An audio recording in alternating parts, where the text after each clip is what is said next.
Welcome to another episode of Master Plan. I am your host, Monica Sekhmet Grant, and today we are here with Dr. Eric L. Johnson from Strategies2Succeed. How are you doing today? No complaints, no complaints. Awesome. Thank you so much for coming out. I appreciate you having me. Yeah, absolutely. So tell the audience about yourself. So I'm an author. My business is organizational development, so I work with lots of organizations to help them do what they do better. Mm-hmm.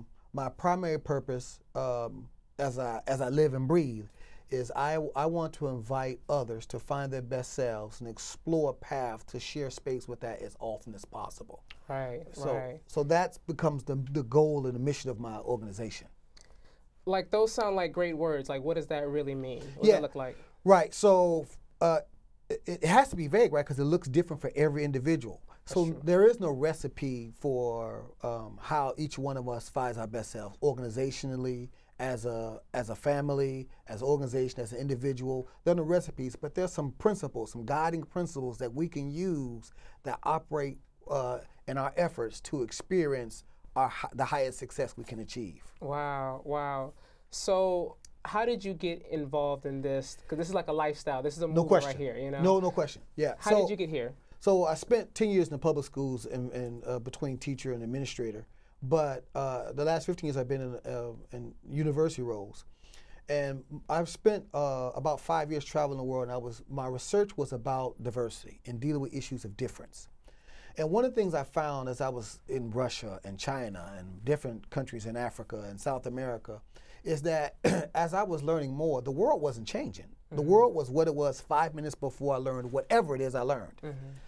What was changing was me.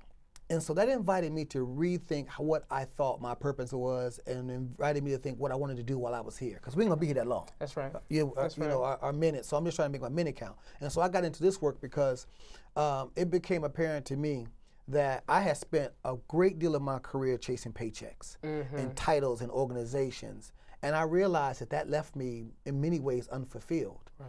And so I had gone through a divorce, and for the first time in my life, I was 40 years old, 39, 40 years old. It was the first time in my life I had ever lived alone. And so it was the first time I had ever shared space intimately with myself. Wow, that's a big deal. Yeah, it is. And so as a result of that, I began to think about the fact that that story wasn't single to me. That was a singular story. I think many of us are living out our entire lives and never exploring who we think we are, because we think we know.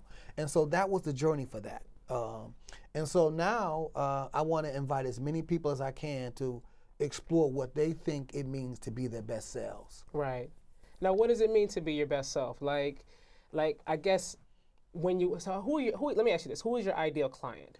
Yeah, so I have several, right? So most of my clients are schools. I'm working with principals and teachers and helping teachers create space in schools that invite students to find their purpose. Really? That's the 90% of my clients are that. In fact, I was talking with some of the folks in the Chicago public schools, and we was talking about the violence in Chicago. Right. And one of the things I said to some of the administrators is that part of the violence is that schools, and this is something I know because I've spent my entire adult life in schools, either as a student or as a person who works as a teacher administrator. School is a place where we do a good job of following curriculums and that kind of stuff, but school is not a place that we send young people to find their purpose. So lots of young people leave high school wondering what they want to do with their lives. And that's okay to do that, but there should be a structural thing in place where we invite young people to think about what it means to be here and what it means to be them. And that's missing in school, and that's a huge thing to be missing when they're there for 12 years, for the first 12 years. That's a long period of time. That's and so those are my biggest clients. But I also deal with lots of organizations, governmental organizations, do a better job of delivering services. I taught 4 years at Air Force Academy, which is where one of my books come from, 10 Daily Aspects of Pride. 10 Daily Aspects of Pride is the idea that the Air Force Academy deals a lot with servant leadership. That's a big mantra in the way they train officers. And so it's the idea that it's hard to serve someone who you think you're better than. Now, I think you can do it, but not well. Okay. So what is real servant leadership? So servant leadership is the idea that you that you define success by helping others achieve goals that they've identified for themselves. Right. So servant leadership is in service of others. Service of others as a mechanism to find Helping your them own win. purpose. So for me, like when I sit down and I take on new business partnerships, Sure. I'm very clear about, what is the win for you? That's right. I understand, okay, I'm in the media. There's a lot of things that I can do in the media, but what is a win for you? For you, that's right. And so like, how are you coming into my space? What do you want to win for you, and what can, I can win for you? And so like, if we're focused on helping each other, we can both win. Absolutely. I feel like sometimes like we get into like, I want this from you, but I'm not going to say it. It's like, no, I just rather would know. Like, do you want promotion? Do you want to come Absolutely. to events? Like, what do you want? You want your name in the credits? What are you going to do for that? But like, what do you want? And I feel like we're so afraid of just asking and just putting it out there like, hey, like this is how we can collaborate. No, absolutely. I totally agree. Yeah, but and that comes from knowing who you are. And being comfortable in your skin. And being comfortable in your skin. No and being question. very clear about like your time on this earth. No, that's right. Yeah, you're and so on my it. business You're model, on it. a guiding economic principle for my business is we can all eat.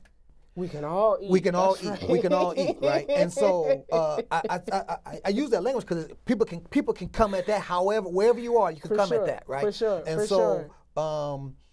so when I'm doing book talks and with different book talks around the country, oftentimes before I come in, I'm talking with the bookstore and about the community, and I'm asking them, tell me about an issue that matters to you. And they identify issue, then I say, let's do a book event, and proceeds go to that issue. Right. So when people come in, they're just not buying my books, I'm taking the money and walking off. We're leaving money, so we can fund our own liberation. Yes, that's we right. Can fund, Yes, we can sir. fund our own Yes, empowerment. sir. And Yes, it sir. can be a business model. So this isn't just some altruistic model. Right. We're saying we Right. can all eat. We can all eat. We can all eat. We can So all that's a eat. big piece of how I think about That's business. right. That's right. And as an entrepreneur, it isn't just my responsibility to. I mean, like you can't go to the grocery store with good intentions. Right. Right. You gotta bring something to the You gotta bring table. something to the table. But having said that, as an entrepreneur, it isn't just my responsibility to grow my business. It's also an opportunity for me to invite others to find what they love to do, and then help them develop the skills to do that. And every time I do that, I'm better. Absolutely. Every single time I do that, I'm better. Absolutely. And so with Young Boss Media, that's what that is. That's what this is. It's about, bringing on new producers and letting them see how I produce. That's right. You don't have to make this your own, but at least you have the experience of seeing it done because somebody taught me. Somebody showed me, and I received it and then I ran with it my direction. And so I feel like if we open the door, because I've come into so many old heads that don't want to teach you nothing. That's right. They just want to keep it. And it's like, nah, we don't win that way. No. We don't win that way. When you say, and the we is everybody. Yeah. Because knowledge is something we're supposed to share. That's right. We're That's supposed right. to. I mean, That's right. because none of us were born with it. That's right. Every piece of knowledge that we acquired came from right. somebody else in the first place. Supposed to be right. shared. And so. And so all of my work is really around that idea of how we share our best selves for the purposes of our growth and the growth of the people who we claim we care about. That's right. So one of my books, Living in the Shade, is a book Which about one is father. this? The one with my son on the front of it, Living in the Shade. Oh, this is your son? That's my son. He's 30 years old. He's born when I was 15. So we kind of grew up together. But that book is really about this notion of fatherhood and how we invite fathers to be active in their children's lives and the importance of fathers in their children's lives. And so this book is one where the first chapter is the impact of women on father-son relationships, right? Because on some principle, on some level, there are no father-son relationships without women. So we can't have this conversation holistically without including the entire family. And when we say the impact of women, it's not a blame. It's some things we should consider, some things to think about. Right, because at the end of the day, if a father has a relationship that's lacking with his children, that is his responsibility first, not the mother. So whatever we have to do to make it work, then we have to do. That's right. Period. That's right. No buts, no ands, no commas. Period. Whatever we got to do to make it work is what we got to do. So what groups have you formed? Where are you sharing all this knowledge? Well, I got lots of the group. I got several groups I work with. One is I have a men's group. I run a men's group down in Woodbridge, Virginia. Right. And I'm really impressed because there's lots of really successful men involved in this group. One guy's a supervisor of a emergency room. Another guy's a CIO. And with all of these successful men in the room, one of the things that I think is fascinating to me about them is that with all this professional success, they've never spent time thinking about what it means to be a better them. Okay. For them, it's always just been connected to the titles that they hold, the amount of money that they make, Right. how they can provide for their families. Right. And one of the guys said, if it's just a matter of bringing money home and paying the bills, if that's my whole goal, then I'm leaving something really undone with my wife. Yeah. And I thought that was powerful. Yeah. He said, if my only goal is to pay the bills, then there's a whole aspect of my wife's identity that I am leaving out, that I'm responsible to help nurture, and vice versa. I thought that was powerful. Man. So my work is so I work with lots of groups around the country. Okay. Having to do with, I mean, of course, I identify a lot of my work around issues having to do with the Black community, but my work is much broader than that. For sure. Broader than that. But I don't run from issues that are related to what's happening with the violence in the communities, police violence. I wrote this book, Living in Shade, because 70% of Black children grew up in homes without their fathers. That's right. I didn't know that number was that high. That's right. That's a shockingly high number. That's right. And so it won't change just because Monday becomes Tuesday, or April becomes May, or 2017 becomes 2018. We have to do something about it. And so that book is an opportunity for me to help bridge that gap. Right. So like even like as you were talking, like I felt bad because it's like, oh, I really want to read this. Right.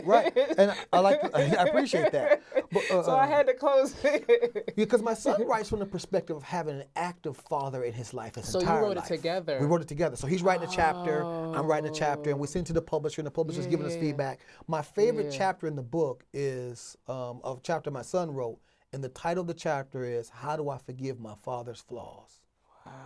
And it forced us to have a conversation that we would not have had we not written the book. My father's expectations or lack thereof. Like, definitely, like, I aim to make my dad proud. Exactly. Absolutely. And so, I mean, I'm a young woman. The fact that that's important to you speaks to the relationship you have with your dad. There are people who can't say that, right? For sure. And even though, like, he wasn't in the house, and, like, that was definitely the issue, but the fact that he was there and, like, I know my dad, and, like, my dad's dope. Right. You know? She said her dad's dope, yeah, right? he is. Like, this is very valuable because I understand the importance of, like, of just family, because that's what connects you with other people, your relationships, you know. And so I understand that when dealing with conflict and dealing with just everybody just doesn't have what I had. That's right. I have, you know. And this is important because we got so many holes and gaps and voids because of violence, because of neglect. Much of that starts with the family. And yeah, so for absolutely. Me, when you have conversations about community that are absent family dynamics, they're theoretical conversations. Because communities are simply collections of families. What does manhood mean to me? And so how do we have a real conversation about family that struggle, about the fact that sometimes people, some of the things that have happened to us that we consider to be the most wrong were done by people close to us that love us. That we claim we love, and that claim they love us, right? And so how do we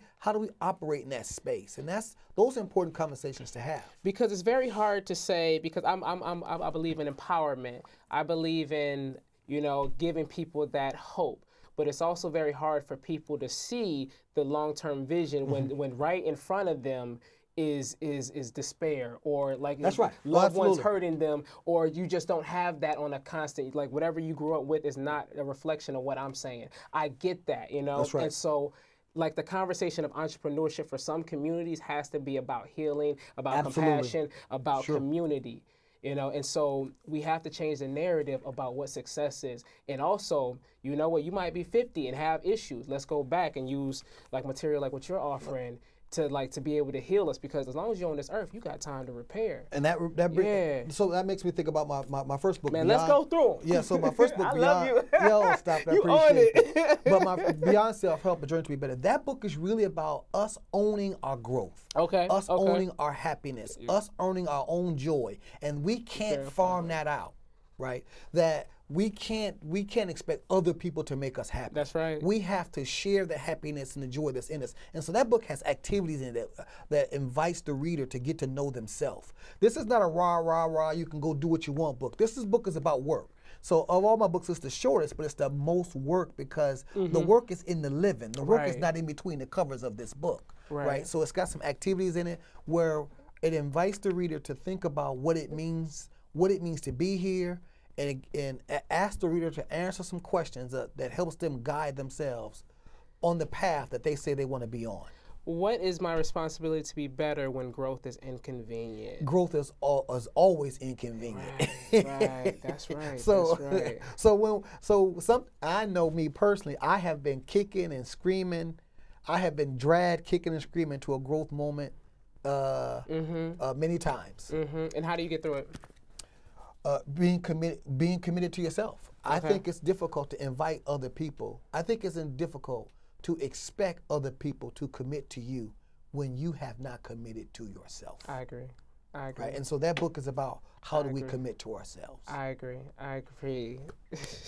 Thank you for coming on. Right. And so my business is how do we get this to as many people as we can? That's my business. Tell me about so how can people reach you if they want to because this is empowering. So somebody out here is watching I want to be a part of the movement. How can they find you? Well, lots of ways. So right now I'm doing a lot of stuff around fathership. So I'm speaking at lots of fatherhood conferences around the country. I've probably been to 10 of those in the last 2-3 months.